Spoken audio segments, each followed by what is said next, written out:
Abby, when do you plan to leave this house? It's really embarrassing to have an unemployed shut-in in the house. When are you moving out? Actually, I'm leaving today. I can't stand seeing your face anymore. Seeing her evil grin, it was clear that my sister-in-law, Maggie, was trying to take over our house. Nonetheless, there were reasons why I decided to move out and give up the house. I was convinced that Maggie wouldn't be able to live here for long. My name is Abby. I live with my parents and my brother's wife, Maggie, at our family home. Right after my brother got married, he was assigned overseas.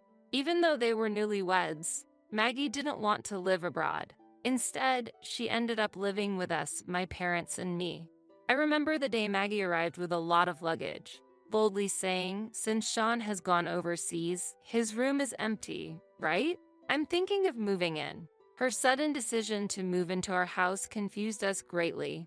When we called my brother to explain the situation, even he was surprised at Maggie's action. Although he tried to persuade her not to move into our house, it was up to us, the family, to discuss it directly with Maggie. Originally, Maggie was supposed to live in the apartment my brother had lived before. However, she claimed it was too small and suddenly decided to stay at our house, which would make it easier to commute to work, and her parents live far away. My parents were obviously upset with her outrageous behavior, but Maggie was so conniving. "Sean isn't here and I miss him. If you let me stay here, I will pay the rent and help with the household chores. Please let me stay," Maggie pleaded, and my parents weren't able to say no to her. What I believe is that my parents couldn't say no to Maggie because they felt bad for Sean rather than for her. Although at first they weren't happy with her compulsive move-in, after a while they seemed fine sharing the house with her. Because she did pay the rent, go to work, and do the house chores as promised. However, I was far from being fine.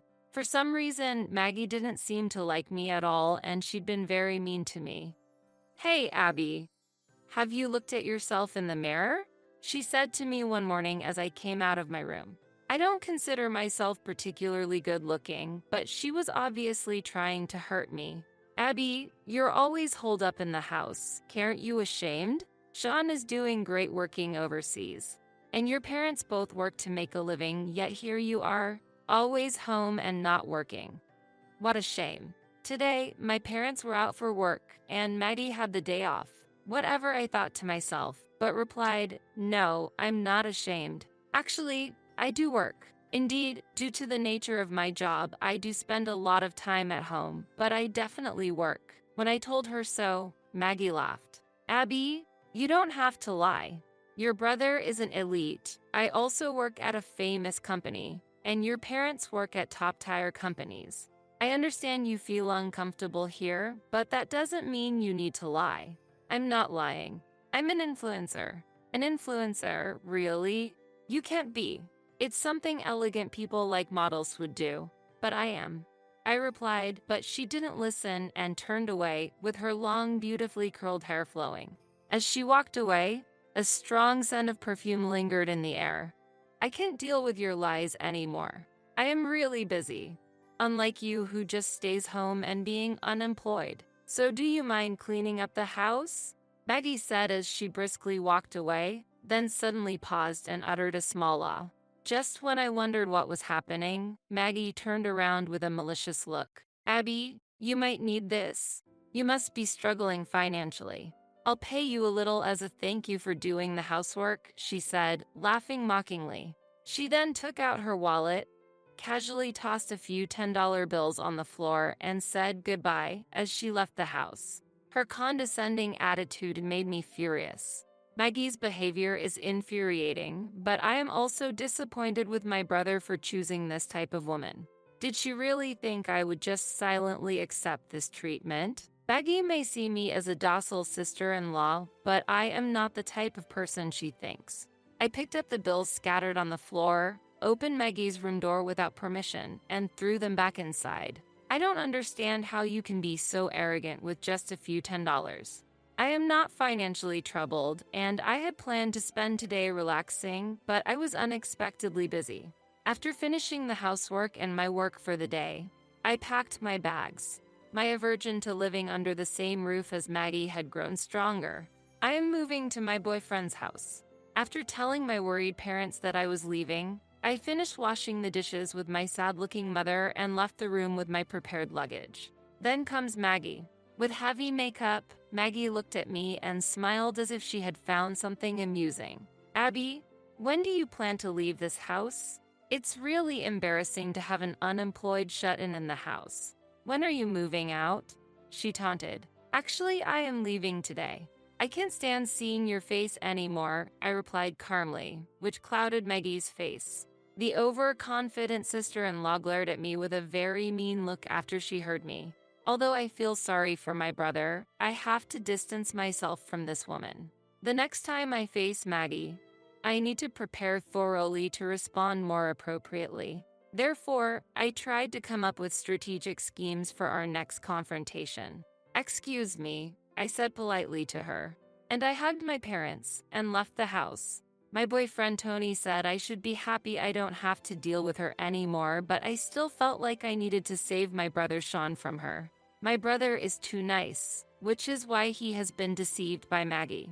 Now I knew what she'd been doing behind our back. I wasn't going to dismiss it. "I'm sorry to make you worry, but we must kick her out," I declared firmly. A few days after I left home, I received a call from my mother. "Why did you suddenly send these? Don't just send them without saying anything to us. You need to come home and explain. I've called Sean and told him we would video chat when you get here. Maggie is also here waiting, so come quickly," she said, and I replied, "Okay." As soon as I stepped into the entrance, I could sense the heavy atmosphere throughout the house. As I approached the living room, Maggie's crying grew louder. When I opened the living room door, Maggie, sitting in front of my parents and kneeling on the floor, looked at me with a sharp gaze. "Abby, this is terrible. Why did you send these pictures?" Maggie pointed out angrily at a pile of photos spread on the coffee table. The photos showed Maggie at various places with different men, including shots of her arm in arm and holding hands with a man. Indeed, as Maggie said, I was the sender. I suspected my sister-in-law was having an affair, so I hired a private detective to get solid evidence. This was much more than I expected. "No, Maggie, you are terrible. You have been cheating on me," my brother yelled. Even through the screen, his face was red with anger, clearly showing how agitated he was. Then Maggie pleaded with tears. "I was really lonely. Right after we got married, you went overseas and left me alone. So, it's your fault." My parents looked pretty uncomfortable watching this scene. In response to the situation, I said, "Yes, perhaps my brother did cause this to happen," with a hint of sarcasm. Maggie looked surprised with my response and seemed lost. Her look was mixed with expectation and calculation at the same time. I looked her in the eye and calmly continued, "The real problem is lack of judgment in people. It all started when Sean chose this woman." Maggie was shaking with anger at my cold remark and raised her voice in retort. "What are you talking about? How can someone who just stays at home all the time say such things? The truth is, you created this whole situation." She said it. Her words were sharp, and the room was filled with even heavier tension. But I chose to stay calm and tried not to react to the cruel accusation. In front of the whole family, Maggie revealed a shocking truth from her own mouth. After shouting as if she was driven by something, she covered her mouth with her hand, realizing the weight of her words. At that point, it was impossible to mend matters. My parents and Sean could not hide their surprise when she showed her true colors, but I kept my cool and told them that this was Maggie's true nature. Maggie looks down on me. She acts kindly usually, but in reality, she despises others, cheats repeatedly, and says real mean things to ones she looks down upon. Too bad Sean didn't see it before he married her. Maggie responded, "Everything I said is true. You all know that Abby is not working. Are you also going to say that her being an influencer isn't a lie?" My mother sighed deeply and quietly retorted, "That's completely unexpected. Abby does spend a lot of time at home, but she is certainly not unemployed. She is indeed active as an influencer." "What? said Maggie. I revealed my online alias and told her to look up that name online to see for herself. She immediately grabbed her smartphone and searched the name. As the search results appeared, Maggie was visibly shaken and looked back and forth between me and the smartphone screen several times. "Really? This doesn't look like you, Abby," she said. "Yes, makeup really does magic," I replied. As an influencer specializing in beauty, I use my natural features and makeup to transform into a completely different person in numerous videos posted online. I frequently receive promotional requests from cosmetic brands and publish makeup videos using their products, gaining support from many fans. When I added, "This house was also built with money I earned," Maggie could not hide her surprise and asked, "No way." Despite the late hour, the doorbell rang. Wondering who could visit this late, I answered the doorbell and asked who it was. A familiar voice, "May I come in?" And I replied, "Of course." As he entered the living room, Maggie's eyes widened. "Oh my God. Why is Tony here?" she exclaimed in astonishment. Tony, with a polite greeting and a refreshing smile, said, "You must be Abby's sister-in-law. I heard so much about you. It's an honor to meet you." Tony, a well-known actor who has been successful in the entertainment industry since childhood. We met by chance at a casual social event and hit it off immediately. Since then, we kept our intimate relationship under wraps for years. Maggie finally seemed to accept the fact that I was a professional influencer once Tony appeared. "No way," she muttered under her breath. And Sean, from a distance through the screen, sent encouraging words. "I don't have time for this." This statement changed the situation dramatically. Immediately, Sean wanted a divorce and wanted to discuss their prenuptial agreement with lawyers. Sean was planning to come home for vacation. Until he came back, Maggie stayed at my parents' house. This period was very distressing for her, and my parents looked at her coldly. After ensuring Sean had safely separated from her, we left the scene. "Why did you come?" I asked Tony on our way home, and he replied, "I was worried you might be mistreated by her." Touched by his kindness, I couldn't help but smile. 2 weeks had passed and Sean came home. And during that time, Maggie stayed mostly in her room and hardly got out. As the divorce proceedings advanced, Maggie begged him, crying, "You're the one I truly love." But Sean never changed his mind. After the divorce, Maggie lived by herself for a while. And men she had once been close to began to avoid her because she wasn't as attractive as before due to the stress and her haggard appearance from the divorce. Sean refused to be in touch with her, and eventually she quit her job and returned to her parents' home. Maggie once mocked me, but ironically, she herself fell into that very position. After the divorce, Sean was very cautious about relationships, but he met a wonderful woman and they eventually got married. The new sister-in-law has attractive blonde hair and is diligently learning English to communicate with our family. Tony and I eventually came out as a couple and got married, and our wedding was widely covered by the media. Tony, beloved since his childhood acting days, received blessings from many people, and I have also been widely recognized as Tony's wife. Currently, our entire family live happily.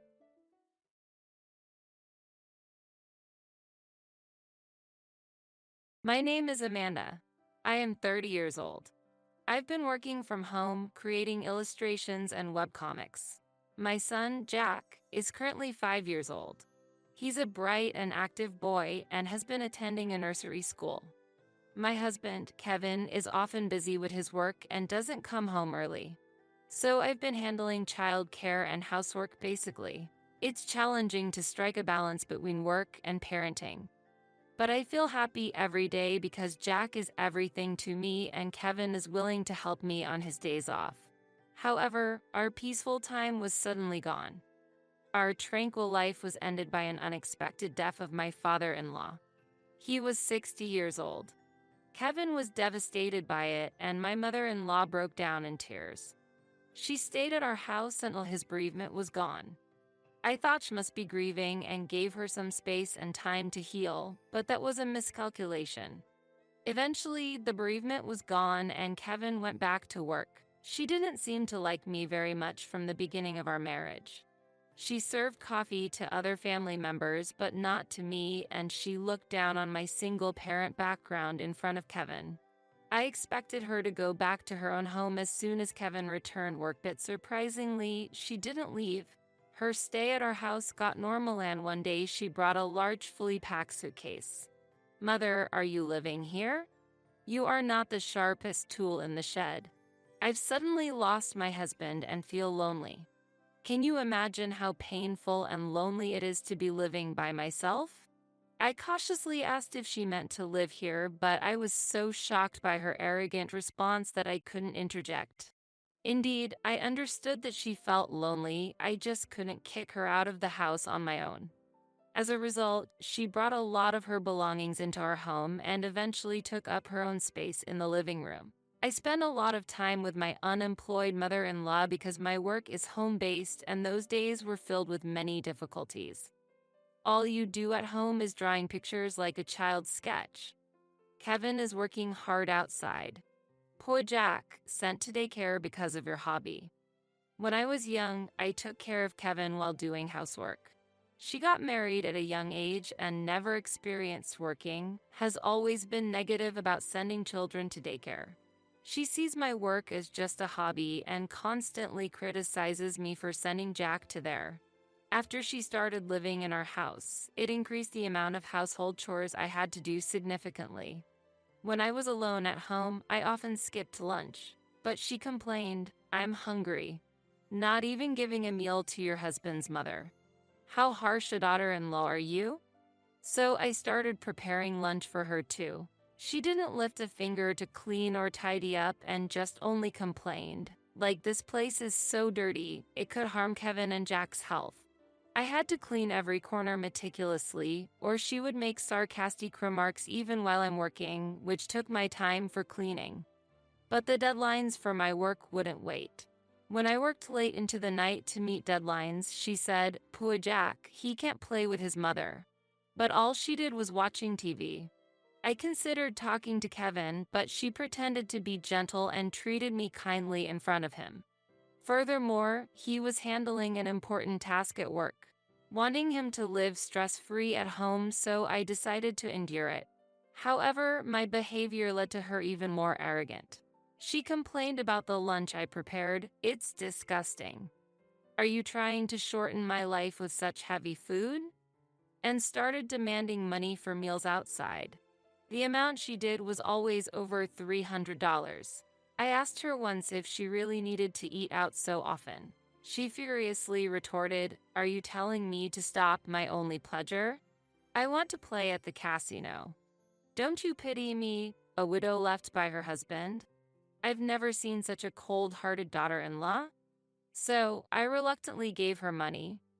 Gradually, the household chores and money she demanded increased. The pressure of my job, household chores, childcare, and being a target for my mother-in-law's stress relief became overwhelming. On a day when it seemed like these pressures would crush me, as I and Jack were going home from the nursery, he asked me with a serious face, "Mom, am I a pitiful child? Why do you feel that way?" Grandma said I'm a pitiful child. She said you're always busy and don't like me. With tears in his eyes, seeing Jack made me realize my mistakes and my actions. It woke me up and convinced me not was able to continue living this way. I believed there would be no problems as long as I was patient. But I came to understand that this was wrong. She had even told Jack things like, "Children who go to daycare are pitiful, and your mom enjoys drawing pictures by herself." This couldn't continue. I decided to change our daily life. I told my decision to her, who was enjoying watching the TV in the living room as usual. "Mother, Jack and I are going overseas for a week." "Overseas?" She stood up in surprise and looked at me with shining eyes. "Going abroad sounds wonderful. When?" "I have to prepare quickly." "You don't need to prepare. Only Jack and I are going. I have to stay home. Leaving even Kevin behind, I can't believe it. Both you and Kevin will stay here. But for you, I will give you a gift, a 3-day domestic trip as a token of my gratitude for always taking care of us. Please enjoy your time." I said calmly. Although she said something in response, my mind was already made up. It's not an international trip, but I thought it would be still nice for her to be able to go on a domestic one for free. A few days later, as planned, Jack and I set off for our trip abroad. It was our first time flying, and he was very excited. I had been busy with work and household chores and couldn't spend much time with him, so I did my best to make him happy during the opportunity. While we thoroughly enjoyed this trip, she called me once. It was unpleasant to get a call during our happy times, but I answered it just to make sure. Then she began speaking in a sarcastic tone. Sorry to bother you during your trip, but Kevin and I have moved to a new house. The old one doesn't exist anymore, so please enjoy your trip as much as you can. I see, thank you for letting me know. My calm response seemed to surprise her a bit, but I anticipated it would happen. In fact, I was grateful that she had followed our plan and even informed me about it. Our joyful days abroad ended and we returned to our new home. Waiting for us was Kevin with a smile. Welcome back, Amanda. Jack. How was the trip? Yeah, it was fantastic. Thank you for giving us this wonderful experience. Kevin, it's okay. I had caused trouble for the two of you, so it's the least I could do. While celebrating our happy reunion as a family, my phone rang. I checked the caller ID and it was her again. I was full of hope and answered it. Yes, Mother, can I help you? Amanda, do you know where Kevin is? She sounded desperate and began explaining her situation in a rush. She and Kevin had started living in their new house. However, she said Kevin hadn't come home even once. Worried, she called his workplace and found out he had resigned. In her panic, she sought help from the police. But the police received a response when they called him. Moreover, when the police tried to pass the phone to her, he refused to talk to her. She went to the police station, made a scene there, and received a warning. Did you say something to Kevin? Where is he? He is here, playing with Jack, and is in good health. There's no need to worry. What are you talking about? He was supposed to live with me. He was planning to divorce you, who does nothing but draw pictures all day, and take custody of Jack. Is this something you and he discussed, or is it something you're assuming on your own? What? She was furious, but before the trip, I had already had a discussion with Kevin. When I talked to him about the difficulties of living with his mother and the negative influence on Jack, he apologized and said, I'm sorry my mother is causing these problems. Through that conversation, I realized for the first time that he was also suffering from living with his mother. He told me that his mother had said various things to him, like Amanda is abusive, she doesn't give me meals, and you should divorce the wife like that soon. Kevin was irritated by these. He trusted me and seemed to have argued with his mother that Amanda would never do such a thing, but he was troubled on how to deal with his mother when she got upset. Then, we proceeded with our strategy to distance ourselves from her. This plan was his idea. He arranged a new house for us and sent me and Jack on a trip abroad. When we returned from the trip, he had prepared everything for us to live there. Giving her trip was a strategy to make it through. We assumed she wouldn't take it but money. He suggested to her that she should find a new place. Meanwhile, we decided to cancel our old residence. Misunderstanding that he was leaving me to live with her, she actively started looking for a property. As a result, she quickly chose a new one in an attempt to isolate me and moved there. He moved our family's belongings to the new house without letting her know and sent her stuff to her new one. He avoided contact to minimize interaction with her. When she inquired at Kevin's workplace, she was told he had resigned because he was scouted by a company offering good conditions. In other words, while we were on the trip, the relocation of our family to a new house and her move to her new one happened simultaneously. I think it must have been troublesome for you, Mother, to see my immature self. Kevin and I decided it's better for both of us to live without seeing each other's faces. I said, how merciless you are. When I explained the situation, my mother-in-law yelled at me. While her screams echoed in the distance, Kevin quietly took the phone from my hand and sighed, but she didn't notice and kept ranting. It's unnecessary for Kevin to be with such a wife who only draws childish pictures at home and doesn't earn any money. He must find you a nuisance, too. Poor Jack, to be born as your child. He's truly pitiful. So, Mom, were you always blaming Amanda like that? Kevin repeated in a calm tone, and suddenly my mother-in-law's shouting stopped. Mom, I truly love Amanda and have no thoughts of divorce. I understand you're lonely because of Dad's sudden death, but it's inappropriate for you to make Amanda suffer. I regret deceiving you this time, but I chose this method because you wouldn't listen. You're being deceived, Kevin. I'm not deceived. Amanda is an ideal spouse for me and a perfect mother for Jack. Sorry, but I want to distance myself from you. I can't respect you who speaks coldly about my family. Kevin, come back, Kevin. Ignoring her voice, he hung up. I've made you endure a lot. The new company has almost no overtime, so I can help more at home and with child rearing. Let's spend a comfortable time together. Yes, thank you, Kevin. Thus, we cut ties with my mother-in-law. Later, we heard from relatives that she had been living off her late husband's assets for a while but couldn't resist the lure of the casino and had to find her first job. At 55, she faced a new challenge and difficult days without social experience. Kevin tried to contact her after hearing about her state, but she pridefully refused his help, saying, "You're no longer my child. You've been taken over by that witch of a wife." Shocked by her words, he decided not to contact her anymore. I turned the painful days caused by her into a comic essay which was surprisingly well received by many people. A publishing company approached me, and I was able to publish a book, something I had dreamed of. This outcome is also thanks to my mother-in-law, who brought these difficulties. So for the first time, I thanked her for the harsh days I experienced since she came to our house. At that time, I didn't know how to deal with it, but I am truly grateful to Kevin for changing that situation. I will continue sharing beautiful moments with